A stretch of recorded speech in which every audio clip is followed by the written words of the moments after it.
কংগ্ৰেছৰ অতীত তুষ্টিকৰণ আপোনালোকে আমাক যিমান জুকাই ল'ব তাতকৈ আমি বেছি জুকাই ল'ম আপোনালোকে চিন্তা নকৰিব। মন্তব্য ৰাজ্যৰ মুখ্যমন্ত্ৰী ডক্টৰ হিমন্ত বিশ্ব শৰ্মাৰ। আমাৰ ইতিহাস গৌৰৱৰ ইতিহাস কোন খেৰুৱা ইতিহাস। বিজেপিৰ ৰাষ্ট্ৰীয় সেৱাৰ স্বাৰ্থত আমাৰ ইতিহাস গৌৰৱৰ ইতিহাস।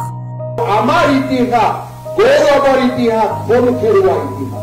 ৰাজ্যত অব্যাহত দুই বিৰোধী ৰাজনৈতিক দলৰ বাক বিতণ্ডা। মুখ্যমন্ত্ৰীয়ে কংগ্ৰেছক লৈ দিলে এক বিস্ফোৰক মন্তব্য। এক বিশেষ সম্প্ৰদায়ৰ পক্ষত কংগ্ৰেছ দল। বহিৰাজ্যৰ সেই বিশেষ সম্প্ৰদায়টোক দিছিল ভূমিপট্টা। এনেধৰণে মন্তব্য কৰে ৰাজ্যৰ মুখ্যমন্ত্ৰী ডক্টৰ হিমন্ত বিশ্ব শৰ্মাই। চাহ বাগিচাৰ শ্ৰমিকে প্ৰথমবাৰ খিলঞ্জীয়া বুলি স্বীকৃতি পালে।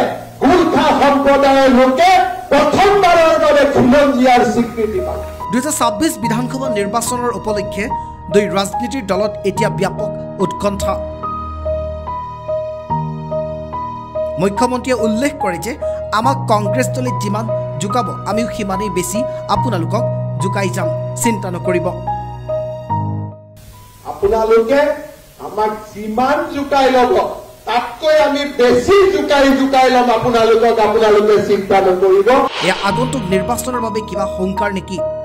মুখ্যমন্ত্ৰীয়ে উল্লেখ কৰে কংগ্ৰেছৰ ইতিহাস তুষ্টিকৰণৰ ইতিহাস আৰু আমাৰ ইতিহাস গৌৰৱৰ ইতিহাস। এতিয়া ৰাজনীতিৰ মহলত এই মন্তব্যৰ পাছতেই এক চৰ্চাৰ কেন্দ্ৰবিন্দু হৈছে। সকলো জনতাৰ মনত ভাৱ এয়া যেন 2026 বিধানসভা নিৰ্বাচনৰ এক ৰণকৌশল।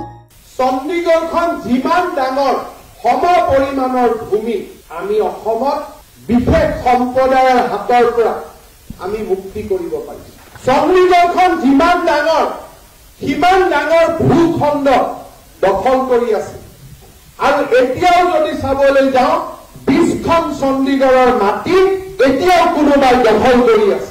আমি ৰাষ্ট্ৰ নিৰ্মাণৰ কামত নিৰন্তৰভাৱে কাম কৰি যাম আৰু আমি এটা এটাকৈ অসমীয়াৰ অধিকাৰ আমি কাঢ়ি আনিম, আজৰি আনিম।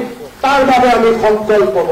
মই কংগ্ৰেছ দলক ক'ব খোজো আপোনালোকে আমাক যিমান জোকাই ল'ব তাতকৈ আমি বেছি জোকাই ল'ম আপোনালোকে চিন্তা নকৰিব। কাৰণ আপোনালোকৰ ইতিহাস কলংকিত ইতিহাস, আপোনালোকৰ ইতিহাস তুষ্টিকৰণৰ ইতিহাস আৰু আমাৰ ইতিহাস গৌৰৱৰ ইতিহাস কোন খেৰুৱা ইতিহাস। আজি প্ৰথমবাৰৰ বাবে যোৱা 3টা বছৰত আমি কালখণ্ড দেখিছো য'ত অসমত ধৰ্মঘট নোহোৱা হ'ল। জনজাতীয় লোকসকলক ৰাষ্ট্ৰ জীৱনৰ মূল খুঁটিলৈ উভতি আহি চাহ বাগিচাৰ শ্ৰমিকে প্ৰথমবাৰ খিলঞ্জীয়া বুলি স্বীকৃতি পালে। গোৰ্খা সম্প্ৰদায়ৰ লোকে প্ৰথমবাৰৰ বাবে খিলঞ্জীয়াৰ স্বীকৃতি পালে। আগতে কোনো অসমৰ মুখ্যমন্ত্ৰীয়ে সাহসেৰে ক'ব পৰা নাছিল যে গোৰ্খা অসমৰ খিলঞ্জীয়া জাতি, কোনো সাহস কৰা নাছিল। এই মন্তব্য শুনাৰ পাছতো বিৰোধী ৰাজনৈতিক পক্ষৰ বিভিন্ন ৰাজনীতিবিদৰ প্ৰতিক্ৰিয়া। News desk report, DS News 24/7।